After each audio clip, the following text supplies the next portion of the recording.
क्या होगा जब कुछ वैज्ञानिकों को मंगल ग्रह के पास एक रहस्यमय पोर्टल मिलता है जिसके द्वारा वे एक दूसरी दुनिया में जा सकते थे, मगर इसी के साथ अब पृथ्वी पर ब्लैक होल बनने लगता है जिससे कि ये यूनिवर्स अब पूरी तरह से नष्ट हो जाएगा। अब ये सब कौन कर रहा है और क्यों, जानने के लिए शुरू करते हैं आज की जबरदस्त कहानी को। कहानी की शुरुआत एक स्पेसशिप से होती है जो कि अभी मंगल ग्रह पर एक अजीबोगरीब ब्लैक स्फीयर पर रिसर्च करने जा रही थी। दरअसल ये स्फीयर अचानक से ही मंगल ग्रह के करीब नासा को डिटेक्ट हुआ था, जिसके लिए अब वैज्ञानिकों के एक क्रू को उसी की जांच के लिए भेजा जा रहा है जो कि पिछले 8 महीनों से क्रायोस्लीप में थे। अब इन्हीं में से एक एस्ट्रोनॉट थी कार्ला, जो कि पृथ्वी पर अपने आखिरी दिनों को याद कर रही है। दरअसल अब पृथ्वी तबाही की कगार पर है, इतने सारे लोगों के लिए पृथ्वी पर रिसोर्सेज बचे ही नहीं हैं। वहीं कार्ला की बेटी और उसकी माँ एक एक्सीडेंट में मारी गई थी और उसी के बाद कार्ला मंगल ग्रह के इस मिशन पर आ गई। अब कार्ला का शिप मंगल ग्रह के पास पहुंच चुका था, जहां कार्ला सबसे पहले क्रायोस्लीप से उठती है और मिशन की तैयारी के लिए अपने रूम में जाने लगती है। वहीं उसके रूम में उसकी बेटी और उसकी माँ की फोटोज हर ओर लगी हुई थी। वहीं अब तक बाकी का क्रू भी उठ चुका था, जिनमें से थे टेज, शॉन, उल्फ और आखिर में साई। दरअसल साई कोई वैज्ञानिक नहीं बल्कि वो तो एक मशहूर सोशल मीडिया व्लॉगर है जिसकी की काफी बड़ी फैन फॉलोइंग है, और वो तो सिर्फ स्पेस में घूमने के लिए शिप पर आया है। अब यहाँ से कार्ला कंट्रोल रूम में आकर कैप्टन सेन से मिलती है, जहाँ से वे फाइनली अब उसी मिस्टीरियस ब्लैक स्फीयर को देख पाते हैं जिसके लिए वे पिछले 10 महीनों के सफर के बाद यहाँ मंगल ग्रह पर आए थे। दरअसल ये स्फीयर सिर्फ कुछ ही वक्त पहले अचानक से मंगल ग्रह के पास अपीयर हुआ था, जिसके बारे में उन्हें कुछ भी नहीं पता कि ये क्या है और इसे किसने बनाया है। वहीं कार्ला और सेन दोनों ये भी जान हैरान थे कि वे दूर से इसे स्कैन नहीं कर पा रहे, जो कि काफी ही अजीब था क्योंकि उनके पास जो इंस्ट्रूमेंट्स थे उनसे तो वे किसी बड़े प्लेनेट तक को स्कैन कर उसकी सारी ही जानकारियां निकाल सकते थे, मगर अब वे किसी अनजान कारण से इस स्फीयर को स्कैन नहीं कर पा रहे थे। तो सेन कहता है कि अब तो उनके पास एक ही रास्ता बचा है कि वे खुद ही उस स्फीयर पर जाकर लैंड करे और देखे कि वहाँ क्या है। हालांकि कार्ला को ये आइडिया पसंद नहीं आता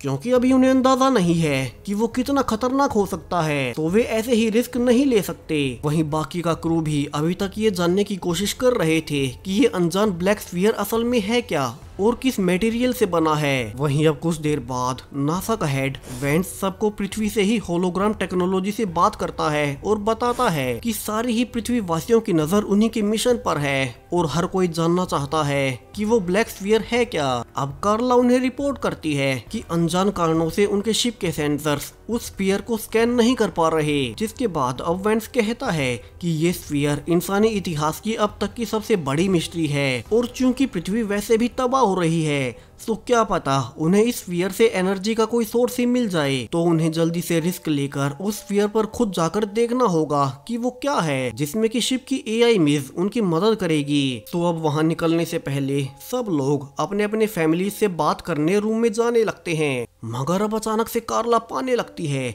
कि उसे अपनी मरी हुई माँ और बेटे की आवाजें सुनाई दे रही हैं। वहीं साई के साथ भी कुछ ऐसा ही हो रहा था। यहाँ दोनों अब इन्हीं समय परेशान ही थे कि वे अचानक से पाते हैं कि उस ब्लैक स्फीयर से कोई बड़ी एनर्जी बीम आकर उनके शिप से टकराई है, जिससे कि अब उनके शिप के सारे ही कम्युनिकेशंस पृथ्वी से अपने बेस से टूट गए हैं। यहाँ से सब घबराकर अब इसकी जांच भी करने लगते हैं कि ये क्या था, मगर इस बार भी डेटा में उन्हें कुछ नहीं मिलता। यहाँ सेन फिर से कहने लगता है कि उन्हें शायद से उस स्फीयर पर जाना ही पड़ेगा, मगर कार्ला अब तक भी इसके लिए तैयार नहीं थी। वहीं इसी बीच अब उन्हें स्फीयर से कुछ सिग्नल्स मिलते हैं और जब वे उन्हें इंटरप्रेट करते हैं तो पाते हैं कि इन सिग्नल्स में एक ही शब्द बार बार रिपीट हो रहा है और ये शब्द था ड्यूस, यानी कि भगवान। अब ये देखने के बाद तो हर कोई हैरान था, क्या ये ब्लैक स्फीयर भगवान ने बनाया है। और साई यहाँ से कहने लगता है कि उन्हें इस स्फीयर पर जाना चाहिए क्योंकि उसे अपने मरे हुए फैमिली मेंबर्स की आवाजें सुनाई दे रही हैं। वहीं सेन का भी यही मानना था कि उनके सारे ही सवालों के जवाब वही मिलेंगे और वैसे भी उन्हें यहाँ से उस स्फीयर का कोई डेटा मिल ही नहीं पा रहा। तो अब यहाँ से कार्ला, टेज, शॉन और उल्फ चारों ही डिस्कस करने लगते हैं कि ये सब क्या हो रहा है और उन्हें आगे क्या करना चाहिए। वहीं सैन उन सब की बातों को सीसीटीवी से सुन रहा था। वहीं चारों के विचार अलग अलग थे। जहां कार्ला का मानना था कि ये कोई भगवान नहीं हो सकता और हो सकता है कि इसे किसी एलियन लाइफ फॉर्म ने बनाया हो और वे इंसानों को धोखा देने के लिए खुद को भगवान कह रहे हों। वहीं उल्फ के अनुसार अगर ये साबित हो जाता है कि ये भगवान ही है तो अच्छा ही है, वरना वे इसे नष्ट कर देंगे ताकि ये किसी और को नुकसान न पहुंचा सके। अब यहाँ से सेन सबको कंट्रोल रूम में बुला लेता है और पूछता है कि उन्होंने क्या फैसला किया। मगर अब फिर से कार्ला और साई दोनों को ही अपने मरे हुए फैमिली मेंबर्स की आवाजें सुनाई देने लगती हैं, जिसके बाद साई भागकर अब शिप में कहीं छुप जाता है। तो कार्ला कहती है कि उन्हें साई को ढूंढना होगा और कहीं वो खुद को नुकसान न पहुंचा ले। मगर अब तक साई पूरी तरह से पागल हो चुका था और वो अब खुद को ही ढूंढने आई टेस को भी जान से मार डालता है, जिसे कि देख अब कार्ला छुपने की भी कोशिश करती है मगर साई उसे ढूंढ लेता है। वहीं जब तक उल्फ वहां पहुंच पाता, साई ने कार्ला को होस्टेज बना लिया था और अब तो वो उसे भी जान से मारने ही वाला था। मगर उसके पहले ही सेन आकर उसे पीछे से गोली मार देता है, जहाँ से सेन अब गुस्से में कहता है कि उनके 2 मेंबर्स मारे जा चुके हैं, तो उन्हें अब और देर नहीं करनी चाहिए। और फाइनली वे सब अब अपने शिप से उसी स्फीयर पर लैंड करने लगते हैं। वहीं लैंडिंग के वक्त कार्ला पाती है कि स्फीयर पर एक मजबूत स्ट्रक्चर है, जिसके करीब आते ही अब उनके शिप का कम्युनिकेशन फिर से पृथ्वी से हो जाता है। और वेंस अब उन्हें बताता है कि अचानक से ही जो स्ट्रक्चर उन्हें स्फीयर पर मिला है, वही स्ट्रक्चर अब पूरी ही पृथ्वी पर हर ओर अपीयर हो रहा है, जहाँ हजारों लाखों पोर्टल्स पृथ्वी के हर एक जगह पर अपीयर हो चुके हैं, जिसके बारे में वैज्ञानिक कुछ भी जान नहीं पा रहे कि ये क्या है। मगर उन्हें इतना जरूर पता चला है कि उन सारे ही स्ट्रक्चर का स्टार्टिंग पॉइंट यही स्फीयर है, तो उन्हें वहां जाकर पता लगाना होगा कि ये क्या है। अब यहाँ से उल्फ और कार्ला स्फीयर पर उतरने का डिसाइड करते हैं, मगर शॉन कहता है कि वो भी साथ चलेगा क्योंकि वो मैटर को अच्छे से डाइसेक्ट कर सकता है। तो अब यहाँ सेन को यही स्पेसशिप में छोड़कर तीनों नीचे स्फीयर पर उतर जाते हैं। यहाँ कार्ला अब ये देख हैरान थी कि यहाँ का मैटर काफी ही वियर्ड है और ऐसा मैटर उन्होंने पहले कभी नहीं देखा था। जहाँ से आगे बढ़ने पर अब वे पाते हैं कि स्ट्रक्चर पर किसी प्रकार का रास्ता बन रहा है, जिससे कि कुछ लाइट उन्हें अपनी ओर बुला रही थी। वहीं वहाँ से लगातार सिग्नल्स भी आ रहे थे, जिन्हें की उनकी एआई इमेज ट्रांसलेट करके सबको बताने लगती है कि वो लाइट सबको अपनी ओर बुला रही है और कह रही है कि वे इस ब्रह्मांड के क्रिएटर की ओर से उन सभी को आमंत्रित करते हैं। दरअसल यूनिवर्स के क्रिएटर ने ही इंसानों को इतना दुखी देख ये फैसला लिया है कि वे सब अब उनके पास आ सकते हैं, एक नई दुनिया में जहाँ कोई दुख नहीं होगा।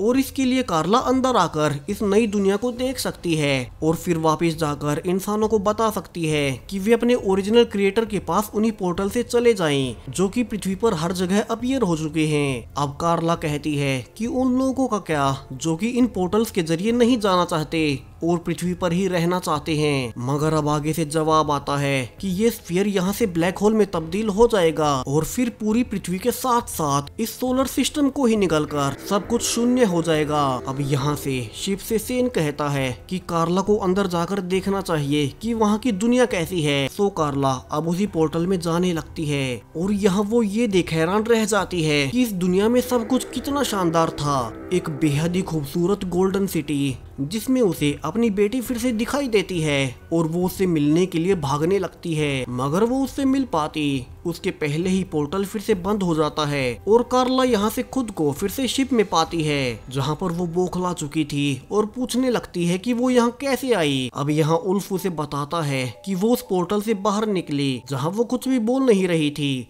और फिर वो वहीं बेहोश होकर गिर पड़ी, जिसके बाद वो उसे वापस से शिप में ले आए। वहीं शॉन ने वहाँ उन्हीं आवाजों से प्रभावित होकर हेलमेट उतार दिया और वहीं मारा गया। वहीं अब वेंस कार्ला से कहता है कि पूरी पृथ्वी उसे जानना चाहती है कि उसने वहाँ क्या देखा था और क्या सच में भगवान ने उनके लिए एक बेहतर दुनिया बनाई है। यहाँ से कार्ला अब उन्हें बताने लगती है, मगर उसे बीच में लगता है कि कुछ तो गलत हो रहा है, तो वो कैमरा पर अपनी फैमिली के वहाँ जिंदा होने की बात छुपा लेती है और कहती है कि अभी उसकी तबीयत ठीक नहीं है। जहाँ से वेंस अब उसे आराम करने का कहकर कॉल काट देता है। वहीं कार्ला कहती है कि उसे फिर से नीचे जाना है, मगर उल्फ के अनुसार वे तो ऑलरेडी पृथ्वी पर जाने के लिए लॉन्चिंग की तैयारी कर रहे हैं। यहाँ कार्ला हैरान थे कि वे वापस क्यों जा रहे हैं, जबकि उन्हें तो और जानना चाहिए कि इस स्फीयर पर है क्या। अब उल्फ कार्ला को रूम में ले जाते वक्त एक ऐसी जगह लाता है जहाँ सीसीटीवी कैमरास नहीं थे, और वहाँ वो उससे पूछने लगता है कि उसने वहाँ क्या देखा था जो वो कैमरा पर बताने को तैयार नहीं थी। अब कार्ला कहती है कि जब उसने बताना शुरू किया तो पाया कि उनके हेड वेंट्स और कैप्टन सेन दोनों को ही पहले से पता था कि वो क्या कहने वाली है, जैसे कि इन सब के पीछे उनका कोई बड़ा प्लान हो और वे चाहते हो कि कार्ला वो सब कुछ कैमरा के सामने कहे, और इसी के लिए वो बीच में ही रुक गई थी। मगर वे ऐसा कर क्यों रहे हैं, उन्हें सब कुछ जानना होगा। और यहाँ से कार्ला अब सैन के रूम में जाकर तलाशी लेने लगती है, जहाँ पर उसे कुछ फाइल्स और एक गन मिलती है। अब कार्ला पाती है कि उल्फ कोई वैज्ञानिक नहीं बल्कि एक सोल्जर है, एक प्राइवेट हिटमैन। तो अब वो गन पॉइंट पर उल्फ से पूछने लगती है कि नासा एक सोल्जर को स्पेस मिशन पर क्यों भेजेगी, जहाँ से उल्फ कहता है कि उसे हेड वेंट्स ने शिप में सब कुछ शांत रखने के लिए भेजा था ताकि यहाँ कोई वोलेंस ना हो, मगर यहाँ वो वेंट्स के कहने पर उसके काम कर रहा था और उसी ने नीचे शॉन को भी जानबूझकर मारा था। तो अब कार्ला उसे कंट्रोल रूम में ले जाने लगती है, जहाँ वेंट्स अब फिर से ऑनलाइन आकर कार्ला को बताने लगता है। और यहाँ से कहानी का सबसे बड़ा ट्विस्ट आता है। वेंट्स कहता है कि कार्ला ने गेट के उस पार हेवन देखा था। दरअसल वो सब कुछ उसी ने प्लान किया था ताकि कार्ला को लगे कि सच में कोई भगवान है और उसने उनके लिए एक बेहतर दुनिया बनाई है, जहां कार्ला के कहने पर पृथ्वी पर मौजूद करोड़ों लोग उन्हीं पोर्टल में जाने लगे। अब यहाँ से वेंट्स उसे कुछ और बता पाता। उसके पहले ही कैप्टन सेन कार्ला पर अटैक भी करता है, मगर कार्ला उसे गोली मार देती है। हालांकि इसी बीच वो खुद भी घायल हो गई थी, मगर अब यहाँ वो उल्फ को भी गोली मारने ही वाली थी। मगर उल्फ कहता है कि बेशक वो एक हिटमैन था और वेंट्स के कहने पर यहाँ आया था, मगर उसे इस सारी ही सच्चाई के बारे में कुछ नहीं पता और अब वो भी सच्चाई जानना चाहता है। तो कार्ला अब उस पर भरोसा करती है और उल्फ कार्ला को फर्स्ट एड देने लगता है, जहां कार्ला कहती है कि उन्हें फिर से स्फीयर पर जाना होगा, मगर वे वहां नहीं जा सकते क्योंकि उनके शिप का कंट्रोल एआई मिज के पास है, जिसे कि उनका हेड वेंट्स पृथ्वी से ही कंट्रोल करता है। अब उल्फ के अनुसार वो शिप को मैनुअली ऑपरेट तो कर सकता है, मगर इसके लिए उनके शिप के बड़े हिस्से को अलग करना होगा, मगर ऐसा करने के बाद वे फिर से पृथ्वी पर वापस नहीं जा पाएंगे। वहीं अगर वे छोटे मॉड्यूल से पृथ्वी पर जाने की कोशिश करेंगे तो इसमें उन्हें 6 साल से ज्यादा का वक्त लगेगा। तो उन्हें सोचना होगा कि वे आगे क्या करें। अब कार्ला यहाँ से कंट्रोल रूम में आकर वेंट्स से पूरी सच्चाई पूछने लगती है और वेंट्स उसे रिवील करता है कि ये पूरा ही स्फीयर सब कुछ उसी ने बनाया है, जिसे कि एक स्पेशल मटेरियल से बनाया गया है, जिसके बारे में उन्होंने किसी को भी नहीं बताया। और जो लाखों पोर्टल्स पृथ्वी पर अपीयर हुए हैं वे भी उन्होंने ही बनाए थे और वे भी इसी मटेरियल से बने हुए हैं। दरअसल पृथ्वी पर रिसोर्सेज खत्म हो चले हैं, जबकि इंसानी जनसंख्या कुछ ज्यादा ही बढ़ चुकी है। तो लाखों लोग तो वैसे भी भूखे मरने ही वाले थे, जिसे कि देखते हुए वेंट्स ने अपने कुछ साथियों के साथ मिलकर ये मुश्किल फैसला किया कि वे लोगों को झूठ बोलकर कि भगवान ने उनके लिए दूसरी दुनिया बनाई है, वे उन्हें उन पोर्टल्स में जाने को कहेंगे और जिन पोर्टल्स में लोग खुशी खुशी चले भी जाएंगे, मगर जितने भी इंसान उन पोर्टल्स में जाने वाले हैं वे सब जान से मारे जाएंगे, जिससे कि पृथ्वी पर जनसंख्या घट जाए और बचे हुए कुछ चुनिंदा इंसान आराम से रह सके। अब लोगों को ऐसे ही खुद की जान देने को मनाना पॉसिबल नहीं था, तो इसीलिए उन्होंने रिलीजियस सेंटिमेंट्स का इस्तेमाल किया ताकि कैमरा पर कार्ला के कहने पर कि सच में भगवान ने उनके लिए दूसरी दुनिया बनाई है, करोड़ों लोग खुद की खुशी से ही उन पोर्टल्स में जाकर मारे जाएं। वहीं कैप्टन सेन को शुरू से ही इस बारे में पता था। तो जब कार्ला और साई क्रायोस्लीप में थे तब उसी ने उनके ब्रेन में एक माइक्रोचिप इंस्टॉल की थी, जिसके कारण से शुरू से दोनों को अपने मरे हुए फैमिली मेंबर्स की आवाजें आ रही थी और उसी चिप की वजह से कार्ला को स्फीयर पर खुद को एक गोल्डन सिटी में होने का भ्रम हुआ था, यानी कि वेंट्स पृथ्वी से ही कार्ला को इन सब के लिए सेटअप कर रहे थे ताकि उसकी बात मान करोड़ों लोग उन्हीं पोर्टल्स में जा खुद की जान दे दे, जिनसे कि अगर वे खुद कहते तो कोई नहीं मानता। मगर जब एक कार्ला जैसी साइंटिस्ट मंगल ग्रह पर जाकर उन्हें यही सब बताएगी तो सब मान लेंगे। अब ये सब सुनने के बाद कार्ला समझ जाती है कि उस दिन उसकी बेटी और माँ जिस एक्सीडेंट में मारे गए थे वो सब कुछ भी वेंट्स ने ही करवाया था। तो कार्ला कहती है कि वेंट्स खुद को भगवान समझ फैसले नहीं कर सकता कि पृथ्वी पर किसको जिंदा रहना है और हर किसी को अपना अपना भविष्य चुनने का हक था, मगर वो तो सबको मारकर सिर्फ कुछ चुनिंदा इंसानों को ही बचाना चाहता है। लेकिन कार्ला ऐसा होने नहीं देगी। वहीं अब तक उल्फ ने एआई मिस को शिप से डीएक्टिवेट कर दिया था। सो जब वेंस कार्ला की बातों से गुस्सा होकर एआई को ये शिप यहीं ब्लास्ट करने को कहता है, तो एआई मिस कुछ नहीं कर पाती क्योंकि उल्फ ने उसे पहले ही ओवरराइड कर दिया था। वहीं अब वे शिप के बड़े हिस्से को अलग कर उस स्फीयर को ही नष्ट करने का फैसला करते हैं ताकि पृथ्वी से वे लाखों पोर्टल्स नष्ट हो जाएं। लेकिन अगर उन्होंने ऐसा किया तो इसमें दोनों यहीं मारे जाएंगे, जहां से अब उल्फ कहता है कि वो खुद की सैक्रिफाइस देने को तैयार है। तो कार्ला को छोटे शटल से पृथ्वी पर जाकर सबको सच बता देना चाहिए और वो बड़े पार्ट को इस स्फीयर से टकरा उसे नष्ट कर देगा। और कार्ला इसके लिए मान जाती है, जहां से अब कार्ला पृथ्वी की ओर निकल पड़ी थी, जबकि उल्फ अब स्फीयर पर शिप को टकरा ब्लास्ट कर देता है, जिसमें कि वो खुद भी मारा गया था। मगर यहाँ उसने पृथ्वी पर करोड़ों लोगों की जानें बचा ली थी। वहीं अब कार्ला पाती है कि इस छोटे से शटल से उसे पृथ्वी पर पहुंचने में पूरे 7 साल का वक्त लगने वाला है। और इसी के साथ ये कहानी अब यहीं खत्म हो जाती है। सो किस किस को लगा था कि वो स्फीयर सच में भगवान ने ही बनाया था और वो सच में ही इंसानों को एक दूसरी दुनिया में ले जाना चाहते थे? कमेंट्स में बताएं और ऐसे ही साईफाई वीडियोस के लिए चैनल को सब्सक्राइब करें। Thank you.